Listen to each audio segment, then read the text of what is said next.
AP news 5 అరుదైన వన్యప్రాణాలు తరలిస్తున్న ముఠాను సిక్కోలు అటవీశాఖ అధికారులు పట్టుకున్నారు. వన్యప్రాణిలో అక్రమ రవాణా, అక్రమ వ్యాపారం, స్మగ్లింగ్, వేటాడటం నేరం. వన్యప్రాణుల సంరక్షణపై కట్టుదిట్టమైన చర్యలు తీసుకొస్తున్న అక్రమార్కులు మాత్రం వన్యప్రాణులతో వ్యాపారం చేస్తున్నారు. బెంగళూరుకు చెందిన ఓ ముఠా ఒడిశా భువనేశ్వర్ నుంచి అరుదైన వన్యప్రాణులను వాహనంలో తరలిస్తుండగా ఆంధ్రప్రదేశ్ శ్రీకాకుళం జిల్లా కాశీబుగ్గ అటవీ రేంజర్ మురళీకృష్ణంనాయుడు పట్టుకున్నారు. హుందాగా బడా వాహనంలోనే అరుదైన వన్యప్రాణులను అక్రమంగా తరలిస్తూ ఎవరికి పట్టుబడమకున్న నిందితులను మురళీకృష్ణ పట్టుకుని కేసు నమోదు చేసి కటకటాల్లోకి నెట్టారు. అటవీ అధికారులకు వచ్చిన అనుమానంతో ముగ్గురు వెళ్తున్న వాహనం తనిఖీ చేశారు. వారి వద్ద నుంచి అరుదైన వన్యప్రాణులను ఆంధ్ర, ఒడిశా బర్డర్, ఇచ్చాపురం వద్ద స్వాధీనం చేసుకున్నారు. వాటిలో సుమారు 7 ఏళ్ల వయసు గల ఆఫ్రికన్ స్కూల్టాన్ తాబేలు ఒకటే, 1 సంవత్సరం తాబేలు, 2 ఆఫ్రికన్ బాల్ ఫైథాన్, 17 స్వాధీనం చేసుకున్నామని రేంజర్ తెలిపారు. ఈ 17 కొండ చిలువలు అక్రమంగా తరలించడం పట్ల అధికారులు ఆశ్చర్యపోయారు. చాకచక్యంగా పట్టుకోవడం పట్ల రేంజర్ సిబ్బందిని అభినందించారు. వారు స్వాధీనం చేసుకున్న వాటిలో 4 నెలల సర్వాల్ క్యాట్ పోతే మొత్తం 21 వన్యప్రాణులను స్వాధీనం చేసుకున్నట్లు మురళీకృష్ణ తెలిపారు. పట్టుకున్న నిందితులు సయాజ్, విజయ్, ముజాయిద్ ముగ్గురిది కర్ణాటక అని గుర్తించారు. వీరిపై కేసు నమోదు చేసి కోర్టుకు తరలిస్తున్నామని ఆయన తెలిపారు. పశుసంవర్ధక శాఖ ఏడీ చంద్రశేఖర్ ఈ వన్యప్రాణుల ఆరోగ్య పరిస్థితిని పరిశీలించాలన్నారు. వైద్య సేవలు అందించిన వాటి ఆరోగ్యంగా నిలకడగా ఉండడంతో విశాఖ జూకు తరలిస్తున్నట్లు మురళీకృష్ణ తెలిపారు. వన్యప్రాణులు హతమార్చిన వ్యాపారాలకు అక్రమంగా తరలించిన చట్టపరంగా కఠినంగా చర్యలు తీసుకుంటామని మురళీకృష్ణ తెలిపారు. అటవీశాఖ పోలీసులు కలిసి ఈ ముఠా వెనుకున్న దందాగాళ్ల గుట్టు రట్టు చేయాలని ప్రజలు కోరుతున్నారు.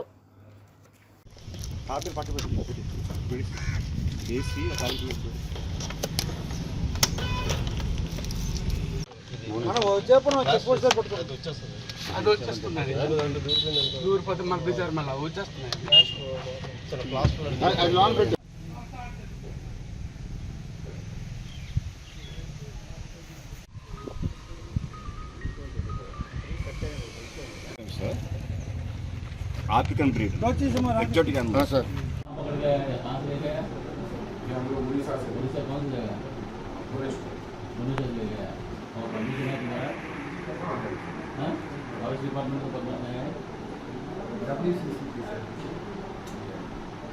पूरा लीगल है परिवेश आप जानते हैं. నా పేరు Muralikrishna Naidu, forest range officer Kasibugga. నిన్నను అనగా 11/11/2024 తేదీన మధ్యాహ్నం 3 గంటల ప్రాంతంలో పురుషోత్తపురం చెక్ పోస్ట్ దగ్గర ఇచ్చాపురం బార్డర్ చెక్ పోస్ట్ దగ్గర వెహికల్స్ తనిఖీ చేస్తుండగా విదేశాలకు చెందినటువంటి జంతువుల్ని పట్టుకోవడం జరిగింది.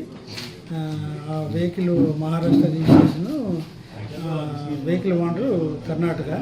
ముగ్గురు వ్యక్తులు కూడా కర్ణాటక నుండే. ఇది ఒరిస్సా నుండి కర్ణాటకకి తరలిస్తుండగా అక్కడ రెగ్యులర్ వెహికల్ చెకింగ్లో పట్టుకోవడం జరిగింది. ముద్దాయిల్ని ఇప్పుడు మనకి రాత్రి సుమారు 9 గంటల ప్రాంతంలో ఇచ్చాపురం మేజిస్ట్రేట్ గారి ముందు జంతువులను ప్రొడ్యూస్ చేయడం జరిగింది. మేజిస్ట్రేట్ గారి సలహా తీసుకొని ఇమీడియట్గా ఇప్పుడు మన జంతువుల్ని జూకి తరలిస్తున్నాం. ముద్దాయిల్ని ఇప్పుడు కోర్టుకి ప్రొడ్యూస్ చేసి సార్ ఇచ్చిన ఇన్స్ట్రక్షన్ ప్రకారంగా ఫర్దర్గా జైలుకి అప్పచెప్తాం. ముద్దాయిల్ని African ball pythons, baby python 17 numbers, tortoise big size 1 number, 2 small size, 1 serval cat ఫ్యామిలీకి చెందింది. టోటల్ 20. ఏంటంటే ఇది జనరల్గా వాళ్ళని అడిగితే ఈ బ్రీడ్ ఎక్కడి నుండి అంటే ఇది సౌత్ ఆఫ్రికాకి సంబంధించిన చెప్తున్నారు. ఆఫ్రికాకి సంబంధించిన చెప్తూనే ఉన్నారు. అది బ్రీడు. అవి మన షెడ్యూల్లో కూడా చెక్ చేసి చూస్తే మన షెడ్యూల్లో కూడా లేవు. అది ఎగ్జాటిక్ యానిమల్స్ అంటారు. ఎగ్జాటిక్ అంటే విదేశాలకు సంబంధించిన జంతువులు అనేసి చెప్పడం జరిగింది. వీటిని ఒరిస్సా నుండి మనకి కర్ణాటక తరలిస్తుండగా వారి చెక్ పోస్ట్ వల్ల రెగ్యులర్ తనిఖీలో భాగంగా మనం పట్టుకోవడం జరిగింది.